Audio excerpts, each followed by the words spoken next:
It's Aleya Antoine. You're listening to Tease podcast. Everyone loves a tease. Stop. Don't get too excited. I'm laying on her lap. The milk eventually comes. They're pouring milk in my eye. I'm crying. And we kissed again. So I guess I could shout out for my first girl hookups, laced dab pins and pepper spray. Thank you. Hello everyone and welcome to Tease podcast. I am currently in my pajamas and a blanket right now. I guess hungover would be the word, and getting ready was just an extreme pain in the ass. I half-assed did my makeup. I don't even think I put anything but blush on my nose. I just couldn't do it. And when it came to picking out an outfit, I was like, there's just no fucking way. So I decided to stay in my pajamas. And the reason why I am hungover is because this weekend was Pride.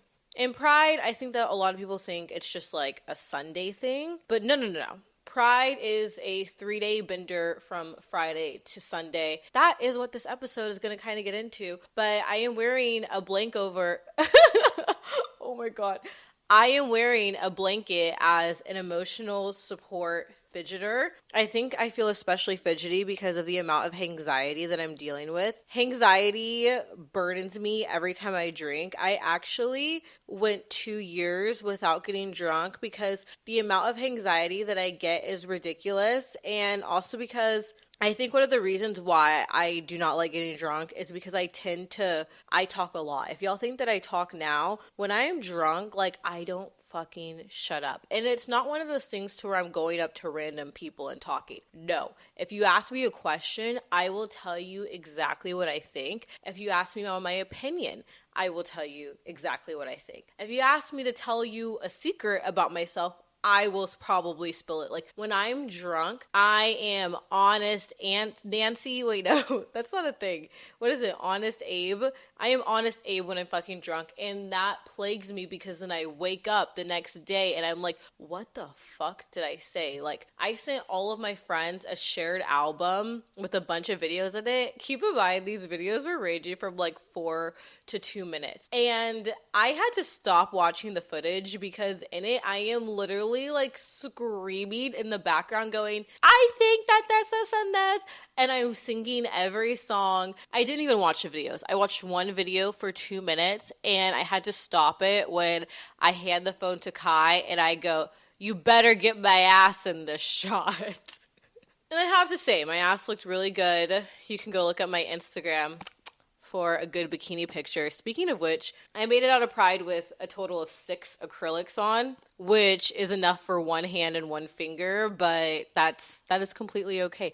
One of them fell out of my hair earlier, so I just need to, I need something to touch and to feel okay with. And I know that I'm probably going to get rid of it midway through this episode because I don't have AC in my apartment, which, yeah, it sounds fucking broke. That's fucking broke bitch shit. And I don't have AC because I didn't know that having an AC was a luxury in Washington state. I'm from Texas, and over there, an AC is not an amenity. I'm pretty sure that it's illegal to not have an AC. So when we're looking for apartments in Washington, I see listed under amenities, AC. And I literally asked the leasing agent, and I was like, do y'all not have much to offer that you're just fucking pulling shit out of your ass, what you could offer? And she's like, no, a lot of apartment complexes don't have AC. And the thing is, I don't even know how to work an AC unit. In Texas, there's that little square on the wall. Did you know that an AC, a real AC, is a big, giant block that looks like a fan, but air conditions, and it attaches to a window or a port? I thought an AC was a square on the wall where you can turn it up or turn it down, and then your house has the vents and it just does the temperature. And so we've gone through 3 ACs because we don't really know how to work it. Yikes. Maybe this is the one time where a man getting involved would really help. But I'm probably gonna I don't know why I told y'all that. I'm still telling the truth. I am currently also drinking a Body Armor, which I'm very suspicious of this. I was told that Body Armor is just water with sugar, but when I read the ingredients for the low calorie one, it says that there's there's no sugar in this pretty much. So like, I don't know. Like, I think that people are on like these health kicks to where they're like, look at their nutrition facts and if you don't drink it, then da da da. And like, people are just like overly analytical of what like they consume, which like I get it. But at the end of the day, like, no matter how existential crisis, let's go ahead and go into another part after I drink this. Before I start with the recap of Pride, I have some crazy ass shit to tell y'all. So I released my episode BFF, Best Fake Friend, and I got some feedback on it. I was expecting like to get a text possibly raging from the most recent friendship breakup that I alluded to the most. And I wake up the next day and my phone is just bright with like a bunch of text messages from a 210 number. And I'm like, oh, like it's probably her. She's probably texting me, but I don't think that I think that we blocked each other. So she's probably texting me from her boyfriend's phone, which like fair, you know what I mean? Even though I didn't mention her, fair. I read these texts, guys. And the texts are from none other than Highway Girl. If you didn't listen to the episode, Highway Girl is a friend that I had that dropped me off on the side of the road at a sketchy hotel. And then I had to hitchhike home with a Cracker Barrel employee because my Lyft app wasn't working. She texted me. Keep in mind, this shit was like 5 years ago. Like, I did not have her number saved. I didn't even know at first who was talking to me because I was so confused. And then it finally clicked. And I'm going to read you all the fucking text message because I cannot make this shit up. The text message. So keep in mind, this text was delivered at 6:28 a.m. my time, which is 8:28 a.m. in Texas. So like, first thing, she's coming in swinging. And it says, there's no way we are still talking about this years later. I think that we both have very different versions of the story, so maybe I need to tell you about how I remember it years later. I was able to take you home last time I told you. My mom called me out of nowhere mad and said I needed to get my ass home and go nowhere. Your house was far away. And I did ask her, but she said no. And she said that I could do it in the morning and even offer to take you home the next morning. You said no. Also, the boys had nothing to do with it because I didn't leave the house that day knowing I had a curfew. She called me and said I needed to be home now. So I knew, blah, blah. You called your friend to ask him if he could pick you up from gyms. That is why I left you there. I asked you if you were sure you wanted me to leave you, and you told me yes. I'm not mad you're telling the story. I just feel like for years, you have switched up the story, and I have apologized to you so many times. After yet, you never even had the courage to sit down and talk to me about it, or tell me that made you upset, which is fine. I respect that decision you made, but for me, it was a dumb reason to end our friendship back then, and I'm tired of you switching up the story when you know how crazy mad. Okay, and this is my favorite part of the text. When you know how crazy mad my mom could get and that I could be grounded for like a week because of something like this.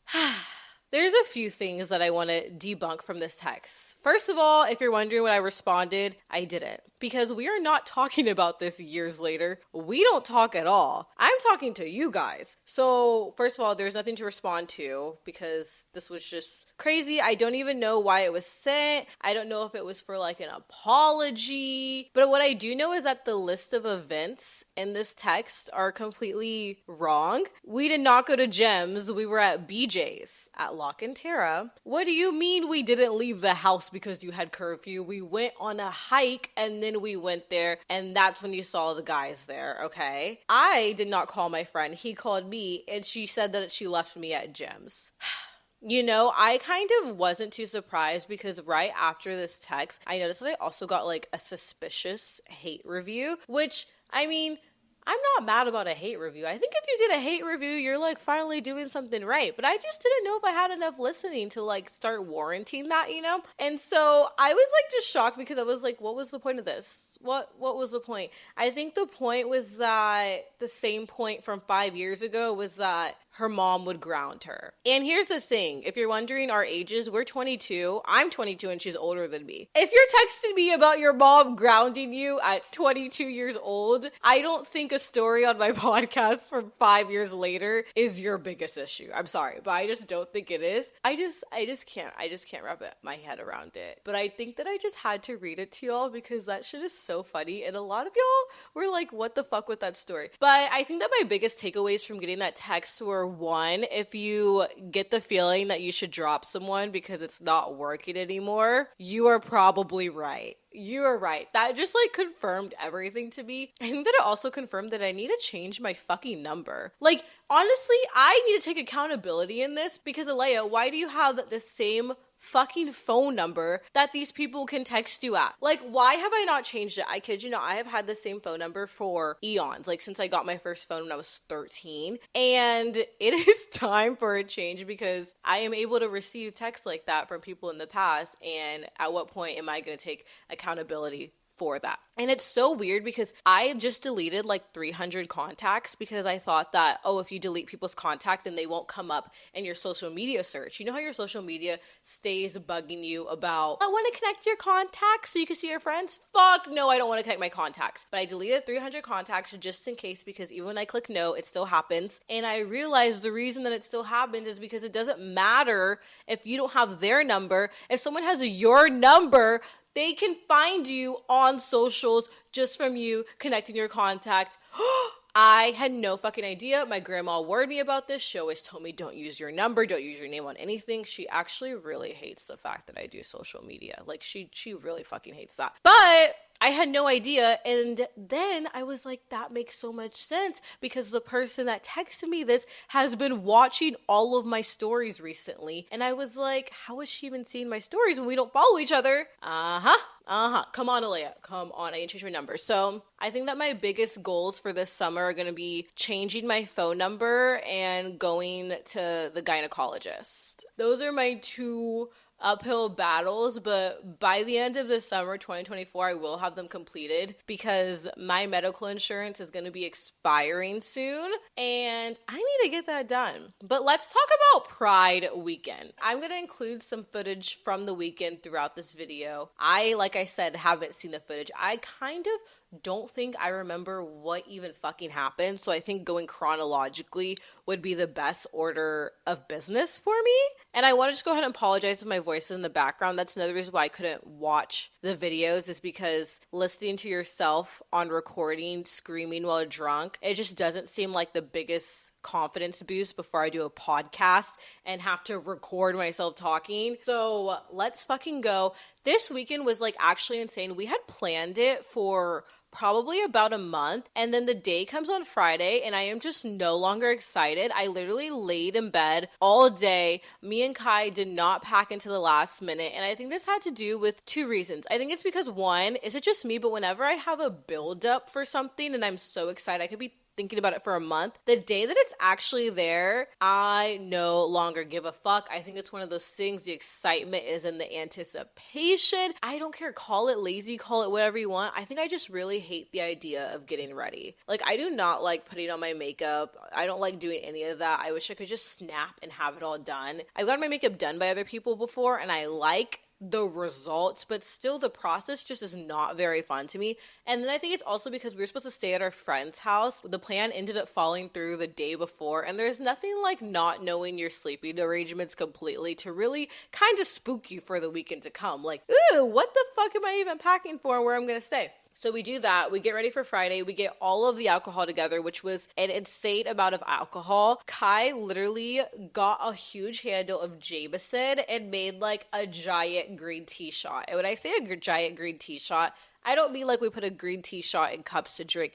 I mean, we had the Jameson bottle filled up, a bottle of peach schnapps filled up, a bottle of Sprite filled up, the liter, and some other fucking bottle. Like, we had 4 full bottles consisting of green tea shots. I don't think that I will ever drink a green tea shot again in my life. And we didn't measure this shit. We just poured it all in there. There were some party favors involved. And on Friday, we finally like pack up all of our shit. We get ready to go. It was actually pretty poppin'. But here's the issue, is that I wore like the biggest heels that I possibly could find, and they were not platforms. So by the end of the night, like, my ankles were breaking. And I feel like it's just not fair what women wear to the club. Like, I want to show up in sneakers. And yes, I know that I can fully do that. No one has a gun to my head and is saying you have to wear heels. But you know what I mean? Like, why did we even ever appropriate that for women. It just doesn't make sense. So Friday, I don't really think that we got any videos because that shit was a mess, and it was the first day, so I was like, okay, I just want to be in the moment. I know I have to wake up early for tomorrow, so I am going to just kind of take it easy. So next is Saturday. Saturday was boat day, which we had been planning forever. I wore a bikini, which I haven't gone to wear in months because I live in Washington, and the boat was pretty fun. We actually ran into a group, like a full group of like older lesbians, which was so entertaining because seeing a boat full of like over 6 lesbians, it's like, wow, you grew up and you're still gay. I think that about myself sometimes. Like, I'm like, wow, you're still gay. Like, it doesn't matter the age that you are.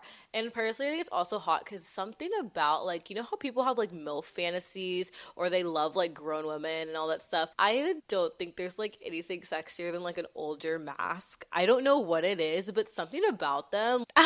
Man, I was telling Kai, I was like, I cannot wait till you're 40. I can't wait till you're 40 so I can just be like, And I think it's also just so beautiful because, like, you spend, like, so much of your life, like, battling your sexuality, and then there just comes an age to where you just live in it and life keeps going on with that. Like, for me, coming to terms with being gay was almost a decade-long process. And when I say decade-long, I am not exaggerating. I guess I could tell you guys a little bit about it because this is the Pride episode by far. And maybe if you're wondering, maybe my signs will help you because I kid you not, the closet was made of glass. Like, I don't know who I was fooling. I think that I had, like, started getting a little curious, I would say in preschool, but it wasn't like I like girls in preschool. I would just, like, get really excited to hang out with my girlfriends. Like, I remember during nap time, me and my friend would just stay up and we would try to, like, sneak into each other's cots and just kind of lay there. And I thought it was because we were friends, but I remember, like, I had, like, this weird feeling where I would get, like, really, really excited. Fast forward, don't think anything of it. I'm in like 6th grade and my friend comes out to me as bi. And when she did this, I was like, oh my God, maybe I'm bi. But I just like didn't want to copy her because I was at the age to where I think that you could copy, you know what I mean? I don't know if it was before her coming out or after, but I developed at some point a ridiculous crush on her. We are still friends to this day and I love her for just being herself and helping me out with that. But I remember like this, I would never get jealous of her talking to other people, but when guys hit on her, it would like infuriate me for some reason. And the thing was like, she became hot way before I did. Like, she was so popular. She was in like the plays and stuff. And at the time, like the plays were really cool to be in. Yeah, I just like kind of was like, oh my God, like she's so perfect. And I thought that it was an I want to be her way, but I never felt jealous of her. The only time I can say that I truly felt jealousy was when a guy talked to her. It wasn't because she's getting hit on and I'm not. It's because this guy can flirt with her and I don't feel like I can. We used to Snapchat each other like all the time. And like we had like this like weird energetic flirtatious nip during Christmas break on Snapchat where I don't know, it was just like this like back and forth flirting. And we both had We Heart It boards. If you don't know what We Heart It is, it's like Tinder for people that either weren't cool enough or bold enough to use Tinder, or if you're like me, had a ridiculous individuality complex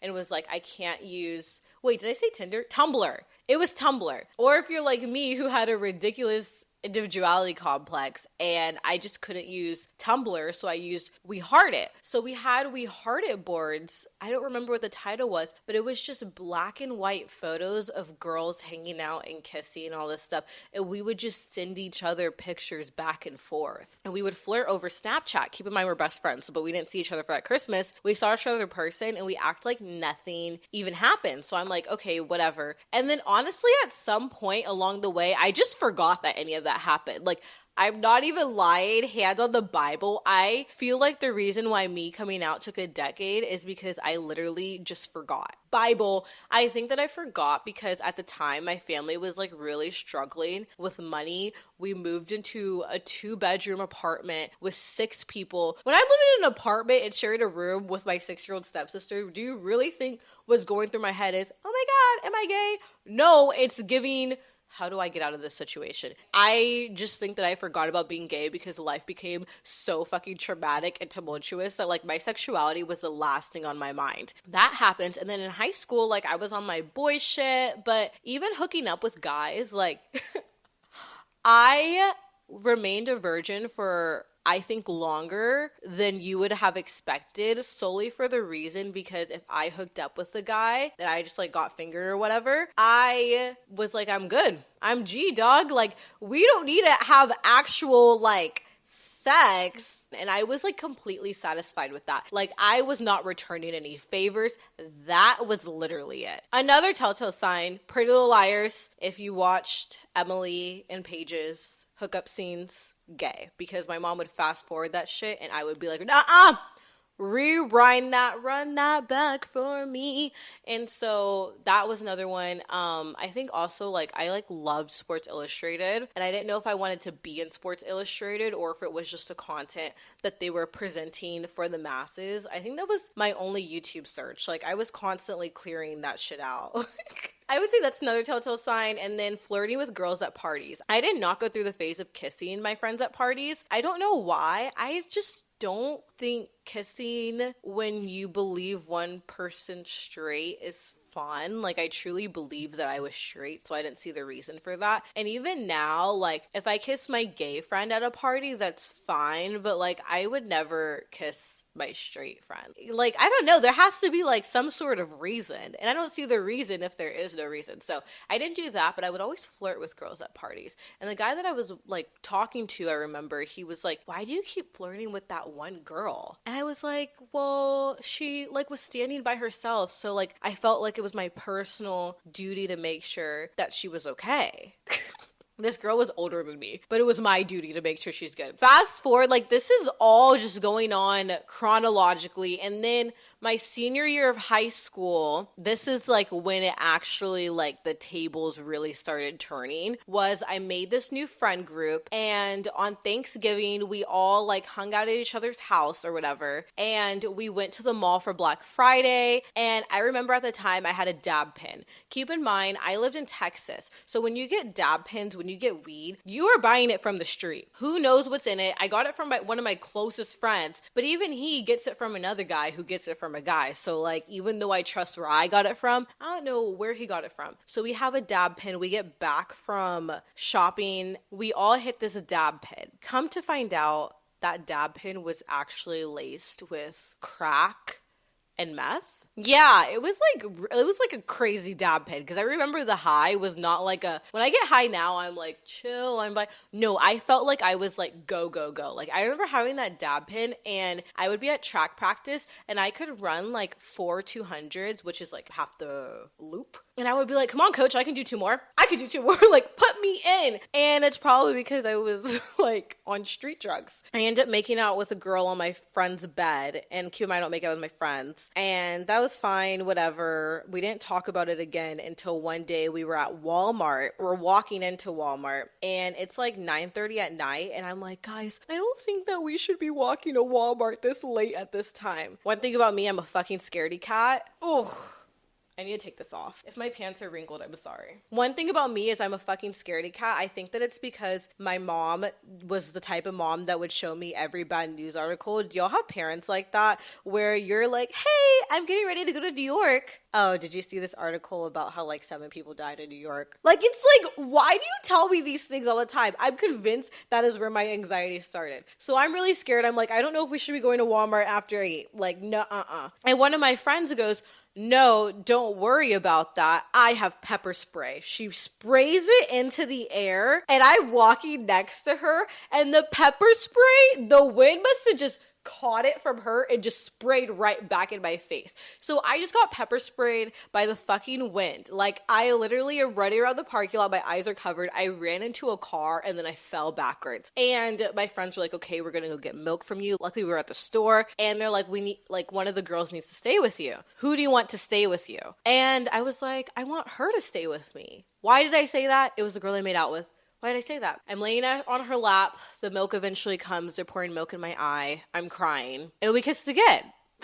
So I guess I could shout out for my first like girl hookups, laced dab pins and pepper spray. Thank you. Thank you very much. You grew an icon. From then on, we like were hooking up. I missed like pretty much, I was a senior. I missed pretty much all of algebra pre-AP. I wasn't behind in math, but I stood on the gray level. I am like an English major, so I was not about to advance myself in that. But that was like the period before track, and I pretty much missed the whole class having sex in the parking lot. Honestly, thank God for COVID, because if it wasn't for that and one of my friends on the track team who I definitely know didn't want to share her worksheets with me, but she did it anyways, shout out to y'all for having me pass, because I think that's why when I took math in college, I was like, I had to take it twice. And I'm not stupid. Like, I'm actually really smart. And I think it was just that I pretty much missed a grade of math, but lied and said that I didn't. So yeah, we were hooking up. We were doing all that. And I still said that I was straight. I remember like getting changed in the locker room, and there was like this group of 4 girls that would hit on me, and I fucking loved it. Like, I thought that it was so cute. I was like, my thong is cute today. And they would compliment me, and I'd still be like, I'm straight. Hook up with a girl, I'm straight. Kiss a girl, I'm straight. Flirt with a girl, I'm straight. I'm straight. I got outed to my entire track team by one of our friends that knew, and I still like held that shit down. You not gonna make me come out. This closet is comfy. Stop. I was like, no, I'm straight. And then when I got to college, I think that, not to be basic, I blame TikTok a little bit, because I think it was like the Hey Mamas, you know what I mean? I was watching that stuff. I had gay coworkers at the Hooters that I worked at, and somewhere I just kind of like accepted it. Like, it wasn't even like a whole, oh, I'm coming out type of fest. It was just like one day I was like, I should stop lying to myself. Like, it was actually a very chill moment. I don't even know when it happened. One day, a guy hit on me at Hooters and asked for my number, and I said, no, I'm into women. And I kid you not, when I said that, even my face was kind of like, huh? But you just said, yeah, after that was smooth sailing. And I told my mom, and when I came out to my parents, I also didn't tell them that I was working at Hooters at the time. So I just figured, you know what? Let me just tell them both of these things at once, and they can choose which one they want to hyperfixate on. I go, I would like to tell you something. My mom goes, what? And I go, I work at Hooters and I'm gay. You know what? I think oddly enough, the being gay and working at Hooters canceled each other out. Because she knew that I was definitely just doing it for the money. Like, it's kind of like, oh, you work at Hooters, but you're gay, so you're just working there because you want money. Yeah, I think that they cancel each other out, and my stepdad was just kind of like, yeah, I knew it. He was like, your mom said that you were just goal-oriented and focused on school, but you partied every day, and you didn't have any boyfriends. I was like, okay, yeah, we're believing that. Fast forward to now, that is also why I treat Pride like a holiday, is because this is my 3rd Pride. So we see the lesbians on the boat. They give us like a whole rainbow flag and everything. And somewhere on the boat, I just became really, was I gone? I don't know. I think that I might have been. But something about day drinking and like day partying, I feel like you never really know if you're drunk. Like, is that just me? Like, but when the sun's out, I genuinely can't even tell sometimes. So we're on the boat, we're partying. It was a lot of fun. We went to the club that Saturday too. That time, I did not put any thought into my outfit. I hyperfixated on all my outfits. That I wore an outfit from 2 years ago. It was rainbow. Like, I don't know. Something about when you don't plan your outfit in advance. It doesn't matter how cute you look. You just aren't feeling it the same. Like, my hair was frizzy. Like, that was just a clubbing moment, especially because we had to wake up for Sunday, and Sunday was the parade. Sunday is my favorite day of Pride. So Sunday, we get ready, and I put together like the most cuntiest outfit that I possibly could. I did like these huge like pink furry boots, and then I wore like a tank top that, like, you know, the Y2K fold over short sets. If you're watching this, you can see it here. Oh, on my shirt, the best part, I wrote, "Top your mask or I will." And the funniest part was that Kai came up with that. I can't even take credit for that saying. Kai came up with that, and then I was asked to record a TikTok for one of the gay events that was gonna do like the mass shortage challenge, and I was like, oh Kai, I have to get a video of like at least 15 masks, and I'm gonna be wearing my shirt that says "Top your mask or I will." And Kai was like, I'm my own op. Kai was like, it's completely fine. It's my fault. I'm lucky. Maybe I shouldn't just be living with my ex. Maybe we should get back together. And I thought that maybe it would like have me get hit on by a lot of masks, but actually it did the quite opposite. I got hit on by a lot of femmes with that shirt. Fuck! I've actually like been with, I think, at least 2 femmes. I would say like feminine presenting, masculine mentality, but they were feminine on the outside. And I have to say, like, I get the hype. As if I'm not a femme myself, I get the hype. It just like made me blush because it just felt so like... Stop. Like, I don't know. That was really shocking to me. I wore like a really cunty outfit and I went to Pride with a sign that says, if you're sexy and gay, scan this. And it got to the fucking podcast. If any of y'all are watching and we met through that sign, or I gave you a sticker that said everyone loves a tease, I fucking love you. No, honestly, that would like really mean a lot because I am my own marketing team. And then we go to Pride Fest, which is like in downtown Seattle because Seattle does it up for Pride. If it's not gay as fuck, then it is clearly performative. Like it's one or the other, but regardless, I think that it's a great place to live as a gay person. The only complaint is that it's so fucking small. I feel like I ran into every single person that I've ever known at Pride. From Instagram, from just running into each other at a party. All of my friends' ex-girlfriends. Like, I ran into everyone. I did not realize, is the world small or is the gay community small? From what I can remember is that we were talking to pretty much any person that we even sort of kind of knew. Like if we knew you for maybe 2 minutes, if we knew you for at least a week, maybe even a day, maybe even an hour in the past, we were chit-chatting. And here's where a lot of my anxiety is coming from, is because I was gone out of my mind. I mean, there's no way that I wasn't gone if the only thing that I had eaten was a single hot dog. We didn't have dinner the night before. Like, I ate at 3 p.m. on Saturday and then again at 3 p.m. on Sunday, which was a singular hot dog. Even if I was just lightly dabbling, there's no way I wasn't. But I have this control thing to where I cannot admit if I'm drunk. I don't know why, but like taking accountability of being drunk, I think it's a control tactic, but I like will say that I'm sober. If I tell you that I'm drunk, just know like I'm completely faded. I'm blacked out pretty much. Like if I can admit, guys, I'm gone. Just know I'm fighting demons in my head. But I actually wish that I would just own being drunk because it actually works against me lying and that saying that I'm sober, because then I end up over talking. I definitely end up over complimenting. Like I literally am having anxiety because I remember like 4 different girls that like I went up to and I was like, oh my God, you're so pretty. No, this, and this. No, you're so pretty. And like we had known each other before and I was just going on and I wasn't flirting. I think I just genuinely forgot how to talk like a normal human being. Yeah, that's what it was. So I was just like pulling compliments like left, right, or like overly chit-chatting or maybe even oversharing about my life. I have no idea. Oh my God, thinking about it right now, I'm like a cold chill is going down my spine. And then I was telling people that I was sober too, so they're just gonna think that that's my actual like weird ass personality. They're gonna be like, oh yeah, Aleya, she said all of these things to me and she was sober, so she's actually just fucking weird. Oh my God. Stop. I'm gonna shut off this camera. Oh my God. I'm going into hiding. I'm finally getting the Canadian citizenship that I always wanted. And I'm packing it up. See, this is why I don't get drunk, is because literally I will be thinking about it for days. Like this is going to plague me for the entire week. This is a new demon to battle. If I overly yapped to you at Pride, or if I've ever overly yapped to you and I said that I was sober, I wasn't, and I apologize. Okay, so then after that, we're at Pride Fest, which was really crazy. I don't even know what we were doing at Pride Fest. My memory is really foggy. It's going to be really funny because I'm putting the videos from Pride into this podcast. So while I'm sitting here clueless as fuck, y'all are going to be seeing what actually happened. And I hope that's a good thing.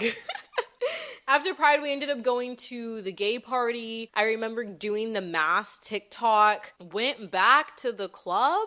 I don't remember what happened this weekend. Or I don't remember what happened at the end of this weekend. Yeah, we go out for the rest of the Sunday. And then we came home and I am now awake doing this podcast. I do want to say, since we're talking about Pride and stuff, I want to be a little sentimental real quick and just say that if you're struggling with your journey, if you're struggling with coming out, if you're even struggling, I know that one thing that I've gone through, which I don't know if people talk about, is yes, you come out as gay, but then you kind of have this internal battle of like, am I bisexual?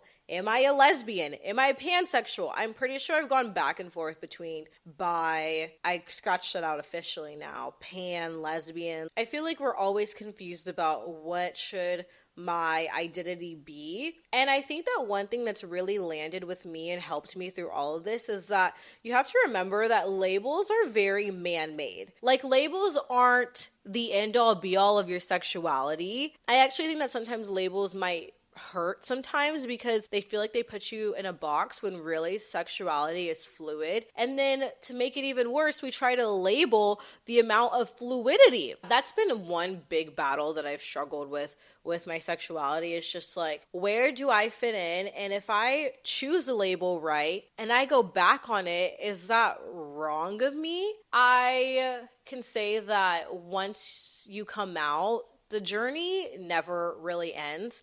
And that's okay, because life is supposed to be about having a journey, you know? Oh my God, I hope I'm giving the right motivational speech. But yeah, first of all, coming out, it's really scary. And I think that another reason why I didn't come out for so long was just that I remember growing up and gay was used as like an insult. Or if I talked to a girl, are you flirting with her? I mean, literally there was a point in time where I was no longer allowed to hang out with my best friend. We were just friends, but it was because my parents thought that I was a lesbian and they thought that we were dating. And so I was no longer allowed to hang out with one of my best friends where it was just a friendship. And I think that these little things really build up from time, because when you're going through years and years and years of people telling you little microaggressions or little micro anecdotes about how being gay is bad, especially when you haven't come out yet. Because when you haven't come out yet, that's when people are the most vocal about their beliefs against it. Like, I can say that now that I've come out,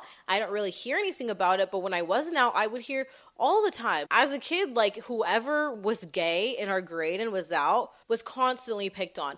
God forbid it was a little boy who had a little bit of a feminine side, and he just gets bullied by not only the classmates, but then the parents also talk about him. Yeah, he's a little fruity.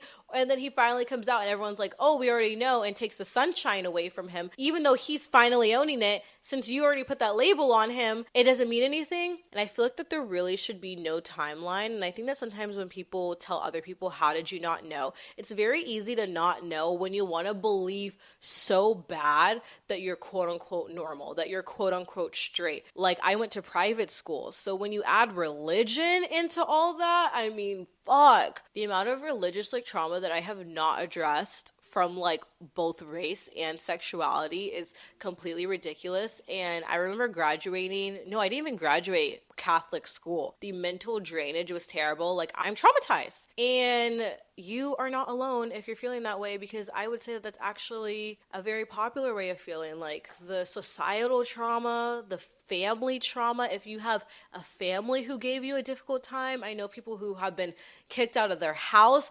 I know people who haven't talked to their parents in years. Even though I feel like now people say the phrase, it's cool to be gay, I think that just more people are gaining the bravery because more people are sexually fluid than you think. But regardless of if there's more people coming out, it doesn't make it less scary to the individual person. So if you're even still in the closet, like, that's okay. There's no timing on when you need to rush it. There's no timing on when you need to come out. I think that the biggest thing is, don't think about other people, but think about yourself. If being in the closet at this time is more comfortable for you because coming out is just way too much of a stressor. Like I said, how I freaking forgot that I was gay. It was because I was going through a lot. And sometimes you can only handle one thing on your plate. So if you're not out already, that is completely okay. You are on your own timeline. The only thing that I would say is that there does a lot of times for a lot of people come a point to where not being true to yourself starts really deteriorating you. It starts taking a toll on your mental health. And it can make you question everything. It can make you question life. It can make you question how you're living. When it really gets to that point and you're in a safe environment where you can come out, where you feel like you're going to be around people who support you, where you feel like you just have the option to do it, whether that means that you're away from home or whether that means that you're living as an adult, then that's when I would say, if you feel like you're ready and it's taking a toll on you and you feel like you're in a safe place to do it, then I would say, maybe consider it, go to therapy, talk about it, but also don't pressure yourself. And also, when you come out, it doesn't have to be this whole big to-do where you're telling everyone and their mama that you're gay. Like, when I came out, I didn't go around and call everyone up and be like, hey, I'm gay. I think that's how they make it look in the movies. But to me, coming out was literally just a mental switch. And then maybe if people ask me down the road, yeah, I'm gay. Maybe if I hung out with people, I mean, shit, if I'm being completely transparent, there's times where I don't even tell people I'm gay now. When I'm in a very straight environment, I might not mention it. And it's just because being different can be really uncomfortable. Not saying that like that's what you should do. I'm just saying that it's okay if not you're not loud all the time about it. Because I know that sometimes I personally can't do it. I think it's also like being black, being a woman, being gay. Sometimes I just want to have two minorities. I'm sorry. Sometimes I just don't want to say all three because I'm like, fuck, like I'm tired right now. Like I can't do it. I can't listen to ignorance. I can't fight the fight. And that's okay too. It is okay to do things how you want is the main point. There is no blueprint on when you should come out, how you should come out, and what you do going forward.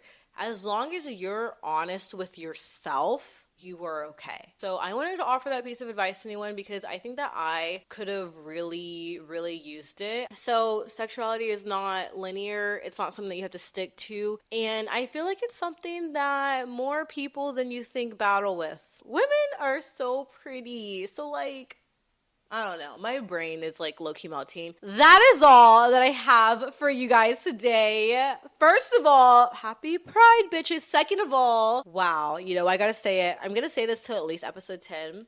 I can't believe that we just finished our 5th episode. Thank you so much for listening, guys. I have been absolutely fucking loving the feedback that you've been giving. For our first questions and advice segment of the podcast, I really want to give it its own spotlight episode before I start adding it into others.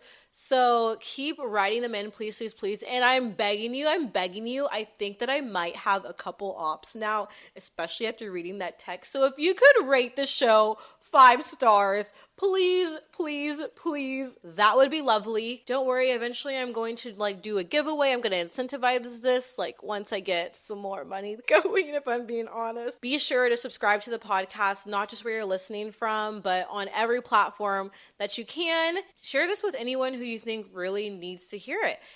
Don't share it with anyone in my family, please. And be sure to follow the podcast on all socials at Tease Pod on Instagram, on Tease Podcast at everything else. My @ is Aleya Antoine. And if you just want to follow me on Instagram to see my bikini pics, I completely welcome that. That is okay. Thank you so much for listening, guys. I love you so fucking much. I actually do really love you guys. If you told me at Pride that you listened to the podcast, just know that you gave me a lot of confidence to keep doing this. And I want to say that I really appreciate you, and I really thank you so much. And thank you to everyone for listening so far. I will see y'all next Tuesday because we have episodes every Tease Tuesday. I love you guys so much. I think I just said that. Oh my god, it's the hangover. Stop. I'm gonna overthink that.